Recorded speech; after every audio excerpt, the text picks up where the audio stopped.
नमस्कार दोस्तों, स्वागत है आप सभी का आपके अपने चैनल ऑनलाइन एंड ऑफलाइन ज्ञान में। दोस्तों, खबर आप लोगों को मिल गई होगी, बहुत ही ज़्यादा चर्चित खबर इस टाइम की। और इस खबर ने आईटीआई वाले बच्चों को, डिप्लोमा वाले बच्चों को, जो इंजीनियरिंग कैटेगरी के बच्चे हैं उनको सबको नाराज़ कर दिया। हालांकि न्यूज़ कितनी सही है, कितनी गलत है, यह चीज़ 20 तारीख को आप लोगों को ऑटोमेटिकली क्लियर हो जाएगी। लेकिन एम्प्लॉयमेंट न्यूज़पेपर में जो आप लोगों के लिए अपडेट्स आती है वो आप जानते हैं मोस्टली सटीक साबित होती है। लेकिन यहाँ पर जो परेशानी हुई है वो हुई है 5,696 वैकेंसीज़ को लेकर। बहुत सारे बच्चों ने बोला कि सर जी 1 जीरो लगता है, गलती से मिसप्रिंट हो गया। कुछ बच्चों ने बोला कि सर जी ये एक ही जोन का जो है वैकेंसीज़ का काउंट है, सारे जोन का नहीं है। अगर 2014 से कंपेयर करें, 2018 की वैकेंसीज से कंपेयर करें तो ये काउंट उनका जो है कंपैरिजन कर ही नहीं सकता। ये वैकेंसीज उनकी लगभग 10% भी नहीं है। अब यहाँ पर यह जो वैकेंसीज है 5,696 काउंट आया है, यही नाराज़गी बच्चों के मन में आ रही है कि इतनी कम वैकेंसीज पे कैसे काम होगा। ये वैकेंसीज तो जो इंजीनियरिंग कैटेगरी के बच्चे हैं वही सारे के सारे ले जाएंगे, हम आईटीआई वाले बच्चों को क्या होगा। ना अभी टेक्नीशियन की वैकेंसीज दी और ना ही यहाँ पर ग्रुप डी की वैकेंसीज देखने को मिली। और अभी जो नोटिस सामने आया वो शॉर्ट नोटिस के माध्यम से एम्प्लॉयमेंट न्यूज़पेपर में आई है। आप प्लीज़ इस पर एक चर्चा कर दीजिए, तो आप लोगों के लिए वीडियो बना दी है। किन ट्रेड वालों को मौका दिया है, किन को नहीं दिया, अभी सारी जानकारी आप लोगों को प्रोवाइड करेंगे। लेकिन देखो भाई, 5 साल में वैकेंसी आई है और नाराज़गी 5,696 वैकेंसीज़ को लेकर रहेगी और ये ज़रूर रहेगी। इतनी कम वैकेंसीज़ का निकालने का मतलब तो यही है कि जो रेलवे है वो इलेक्शन की तरफ खेल रहा है। अगर इनको यहाँ पर वैकेंसीज़ निकालनी थी तो इनको एक बड़ा काउंट निकालना था, यहाँ पर सही में 1 जीरो लगना चाहिए था। अब ये 1 जीरो ना लगने की वजह से जो बच्चों के मन में प्रतिक्रिया है, जो जिस तरीके के विचार आ रहे हैं कि हमारी एज निकलने को है, लेकिन डिपार्टमेंट ने जिस तरीके का धोखा हमें दिया है, ऐसा धोखा हमने एक्सपेक्ट नहीं किया था।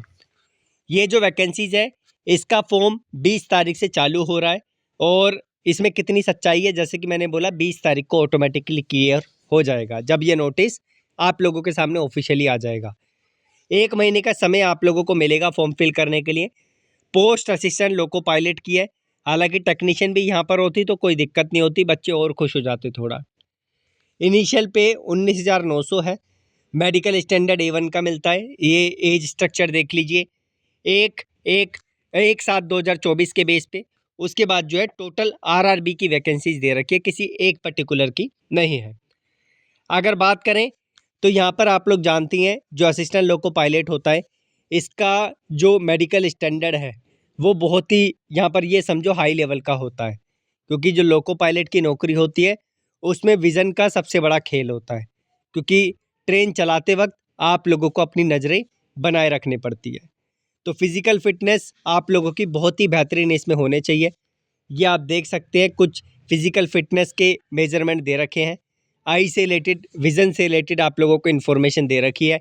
आप इसको एक बार अगर यूट्यूब पर देखेंगे कि एएलपी का क्या जो है मेडिकल स्टैंडर्ड होता है, आप लोगों को सारी जानकारी मिल जाएगी। अगर हम इसेंशियल क्वालिफ़िकेशन की बात करें तो यहाँ पर आपको 10वीं पास होना होता है। साथ में आईटीआई अगर आपने किया है तो आप लोग एलिजिबल होते हैं, एनसीवीटी, एससीवीटी।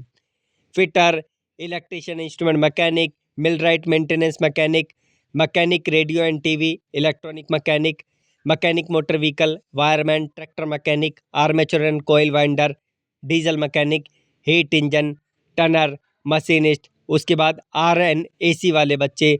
उसके बाद यहाँ पर आप लोगों को जो अप्रेंटिस वाले बच्चे होते हैं रिलेवेंट ट्रेड में, वो भी एलिजिबल माने जाते हैं, लेकिन जो पहले की कंडीशन है वो फुलफिल होने चाहिए।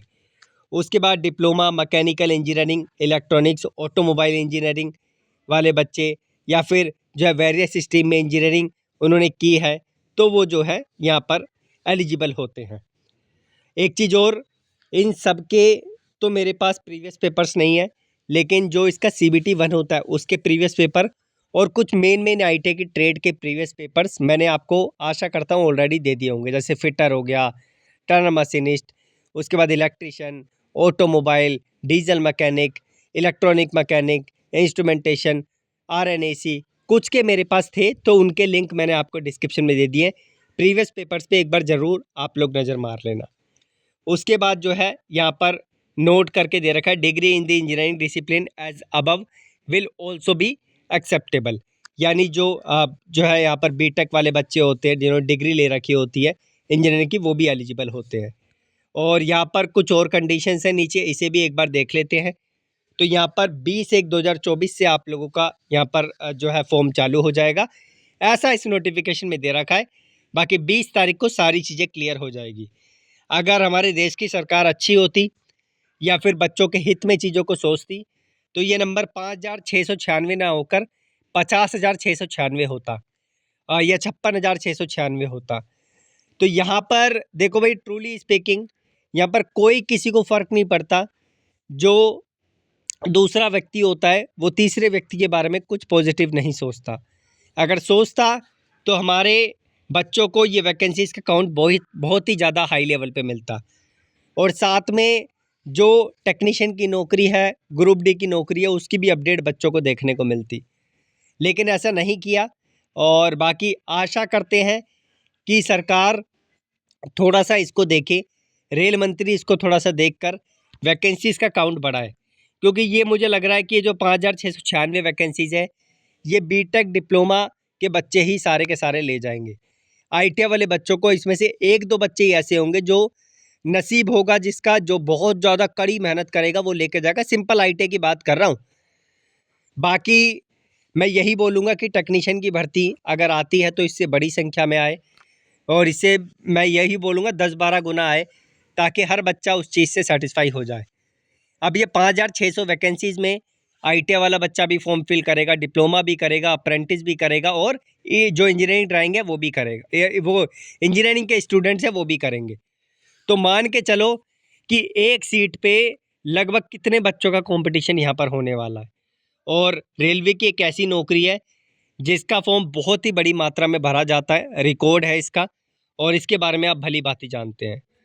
बाकी सरकार की अगर आंखें खुलती है तो ज़रूर ये वैकेंसीज़ का काउंट बढ़ेगा, लेकिन जिसके बहुत ही कम चांसेस हैं। बाकी लेट्स सी क्या होता है।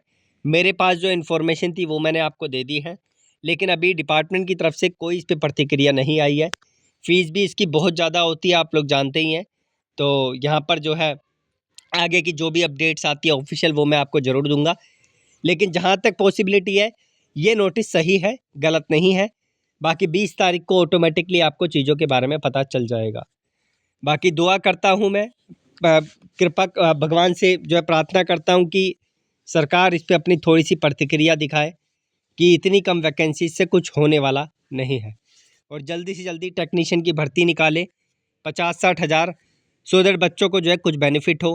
ग्रुप डी की भर्ती निकाले सो दैट जो प्रिपरेशन करने वाला बच्चा है उसको कुछ जीवन में लाभ मिले। धन्यवाद।